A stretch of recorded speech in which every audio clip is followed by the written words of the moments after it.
A large part of successful trading comes from mastering your mind and your thoughts.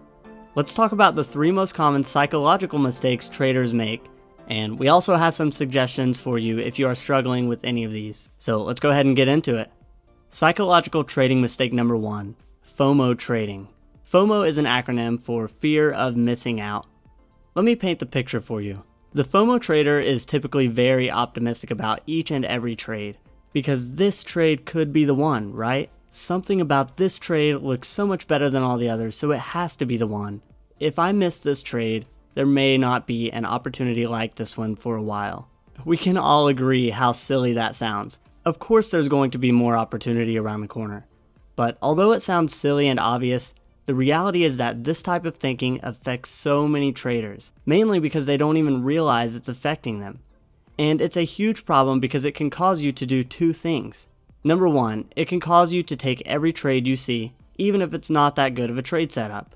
Number 2, and this one is even worse, it can cause you to increase your position size on a particular trade, because if this trade does end up being all that it's cracked up to be, why would you only want to make a few hundred or a few $1,000s on it? Screw that, that's chump change. Let's swing for the fence. But what happens when this trade turns out to be nothing special? And despite how much it seems like there's no way you can lose money on it, it turns into a losing trade, and now you have tons of your capital invested and are sitting on a huge loss that will be almost impossible to come back from. You can see how this can be a huge problem. If you've ever struggled with this, let me hit you with some wisdom from Charlie Munger, who is Warren Buffett's business partner. At a recent Berkshire Hathaway investor conference, Warren Buffett and Charlie Munger were talking about how they missed Google and Amazon because for some reason they had a blind spot and they didn't see the opportunity. In fact, Charlie Munger specifically said, "We will keep missing them, but our secret is that we don't miss them all." So just think about that for a second. If the best and richest investors in the world aren't worried about catching every single investment, then why should you be? You just have to understand that missing trades is a part of the game, and it will happen. So if this fear of missing out is something you struggle with, here's our solution for you. Stay out of chat rooms and trade alone for a week or so. And if you follow other traders on social media, stay off of that as well. Basically, seclude yourself and trade alone for a bit. The reason I say this is because often in chat rooms or on social media, we see others making money, and by nature, this instills a fear of missing out in the future. Now, keep in mind, we aren't saying chat rooms and social media are bad by any means. We actually run a chat room ourselves that is nothing short of incredible, and we highly encourage you to check it out as it's a great tool for your trading. But even we realize that some traders might need to break away and trade alone for a couple weeks if they are experiencing FOMO. Now, during this period where you are trading alone, if you feel like you can't find trades or generate trade ideas without chat rooms or social media, then you likely need to stop what you're doing and become more educated on the strategy that you are trading so you know the process to find trades, when to enter and exit them, etc. Because you need to have an exact plan. Your trading strategy should not rely on the trade ideas of other people. Trade ideas of others should be a tool, but not a crutch. Psychological trading mistake number 2, revenge trading. These are the types of traders who can blow up their entire trading account and lose everything in just a day or a week. After taking a trading loss, revenge traders will throw everything they know about proper position sizing out the window, and they'll trade like a madman just to make back that loss. Now, this may work once or twice, and you'll come out unscathed. But if you keep this up, you'll get crushed. Bad. And it's going to hurt. The market doesn't care about you or your money, and you're going to be the one 100% responsible for it if your revenge trading causes you to lose everything in your trading account. So please, just be honest with yourself, and if this is something you struggle with at all, just get a grip on it before it really ends up hurting you. And the solution for this one is actually fairly simple. Here's our advice to anyone who struggles with this. First, if you're having this problem, where losses are upsetting you enough to get you to this point of seeking revenge on the market, you're likely trading way too big of positions in the first place. So knock that position size down, trade smaller size. This should allow you to not get so upset about losses, and you'll be able to start making decisions based off of logic rather than emotion. With any trading strategy, you're going to have losing trades every now and then, but the key is making sure your winners outweigh your losers. As Drake once said, you win some, you lose some, as long as the outcome is income. And if your position sizing is out of check and you're trading out of anger or revenge, then the outcome will definitely not be income. Now, if you're still having issues with this and you know that your position sizing is in check, then maybe it's your mindset or your expectations of trading that is the problem. You need to make sure you're committing and focusing on the long term. Try to look at the bigger picture and think about how the long-term success is much more important than trying to make back that loss right now, this very second. Revenge trading can also be a result of expecting yourself to make money every single day. And anytime you are negative on the day, you will do everything in your power to turn that around and be up money on the day.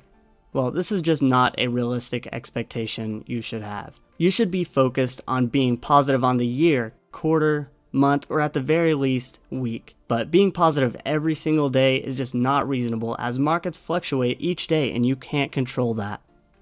Psychological trading mistake number 3, gambler's fallacy.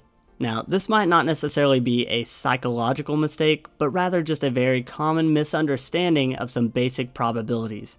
And then it will cause you to make very poor trading decisions, and in some cases this one can also compound and cause very big losses. Now, this actually spans far past just the trading world, and as you can probably guess by the name, it's most commonly associated with gamblers. We certainly don't want to treat our trading as gambling, so let me show you how to avoid this common mistake that so many traders make. A quick Google search will show you the definition of gambler's fallacy, but let me put this in layman's terms that anyone can understand. We all know that a coin flip is a 50-50 bet, so if you flip a coin 10 times, the expected outcome would be 5 heads and 5 tails. But although it's expected that the same number of heads and tails will show up, we know that the actual number can deviate in either direction. But let me ask you a question. Let's say we plan on flipping a coin 10 times, and the first 5 coin flips all land on heads. What is the 6th coin flip more likely to land on, heads or tails?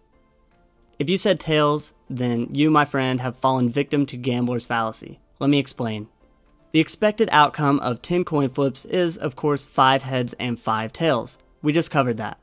But rolling 5 heads in a row does not change the probability of the next coin flip. The probability of the next coin flip is completely independent from the past results. So what is the 6th coin flip likely to land on after 5 heads in a row? The answer is that one is not more likely than the other. It's still a 50-50 bet. Gambler's fallacy refers to the thinking that a series of events will somehow affect the outcome of the next event, as if there was some sort of balancing force at work, and in this example, the coin somehow knew that it just landed on 5 heads in a row, so now it should land on tails. And this gambler's fallacy actually applies to many other parts of life as well. A few examples are someone who flies a lot, thinking they are somehow working their way towards a crash, even though each flight is independent of the last. People at the casino who see that the roulette wheel just landed on red 10 times in a row, so now they start putting their money on black, even though the previous spins have no bearing on what the next spin will be. And finally, it also applies to trading, and so many traders fall into the clutches of this fallacy. If you have 5 losing trades in a row, this does not mean that the next trade will be a winning trade just because you feel like the losing streak has to end soon. Many traders tend to increase their position size after a losing streak because they feel their luck has to turn around soon. But the reality is, you're just increasing your risk on a trade that has the same probability of success of all the ones you just lost money on. The market does not know or care if your last few trades were losers or winners. Now, the solution to this one is easy. It's just as simple as understanding it, as you do now, and then exercising awareness. Now that you understand what gambler's fallacy is, you should be aware of it and just make sure you aren't affected by this type of thinking. Try and treat each trade independently from any past trades you've made. If you have a streak of losers, that does not mean the next trade will be a winner. And on the flip side, if you have a streak of winners, that doesn't mean the next trade is more likely to be a loser. Trading is a numbers game, and you have to eliminate these psychological mistakes and focus on trading the numbers. Once you can do that, you'll take your trading to the next level. The stock market is not a place for weak, emotional people. Make sure your own worst enemy doesn't live between your ears. So alright guys, if you enjoyed the video, make sure to click the like and subscribe button below. And also be sure to check out our 3 free video series. These videos will help your trading tremendously and they are completely free. All you have to do is go to our website and input your email and we will send you the 3 free videos. So I will see you there.